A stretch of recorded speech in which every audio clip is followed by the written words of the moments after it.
تو جب ہم ان کو کہتے ہیں کہ حضرت علی رضی اللہ تعالیٰ عنہ جب خلیفہ بنے انہوں نے فدق جو ہے وہ حقداروں کو واپس کیوں نہیں کیا، تو جواب سنا ہوا ہے، آصف رضا علوی نے یہ جواب دیا تھا کہ جی اہل بیت سے جو چیز چھین لی جائے تو اہل بیت اس کو واپس نہیں لیا کرتے.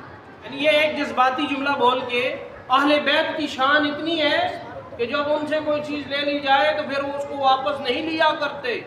آگے بیٹھے واہ واہ سبحان اللہ سبحان اللہ. یہ قرآن کا قاعدہ ہے، یہ حدیث کا قاعدہ ہے. حضرت علی رضی اللہ تعالیٰ عنہ کی اس وقت حیثیت کیا تھی؟ خلیفہ کی، حاکم وقت کی اور محافظ اہل بیت کی.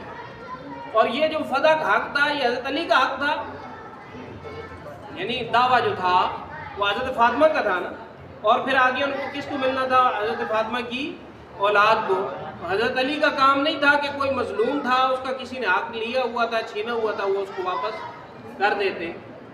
یعنی خلیفہ وقت کا کام کیا ہوتا ہے کہ عدل کرے، ظلم نہ کرے. قرآن مجید میں کیا آتا ہے؟ فَمَنِ اعْتَدَىٰ عَلَيْكُمْ فَاعْتَدُوا عَلَيْهِ بِمِثْلِ مَا اعْتَدَىٰ. جو تم پر زیادتی کرے اس پر اتنی ہی زیادتی کرو جتنی اس نے کی ہے، اس سے بڑھو نہیں. اور اگر معاف کر دو تو یہ اچھی بات ہے. یعنی اگر کوئی ایک تھپڑ مارے تو اس کو اتنی طاقت کے ساتھ ایک تھپڑ مارو، زیادہ نہیں مارنا. تو قرآن تو کیا کہہ رہا ہے کہ بدلہ لے لو، لیکن یا بدلہ نہیں لینا تو کیا کر دو؟ معاف کر دو.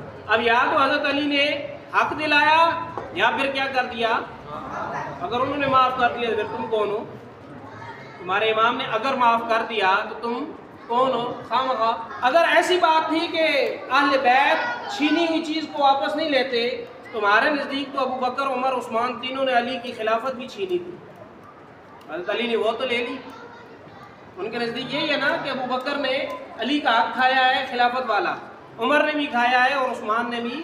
ان کے نزدیک یہ ہے تو خلافت میں تو حضرت علی خلیفہ بنے ہیں کہ نہیں بنے چوتھے نمبر پہ؟ تو پھر وہ کیوں لے لی؟ یعنی یہ خواہ مخواہ کا جذباتی جملہ ہے. اور کبھی کہتے ہیں جی اس لیے نہیں کی تاکہ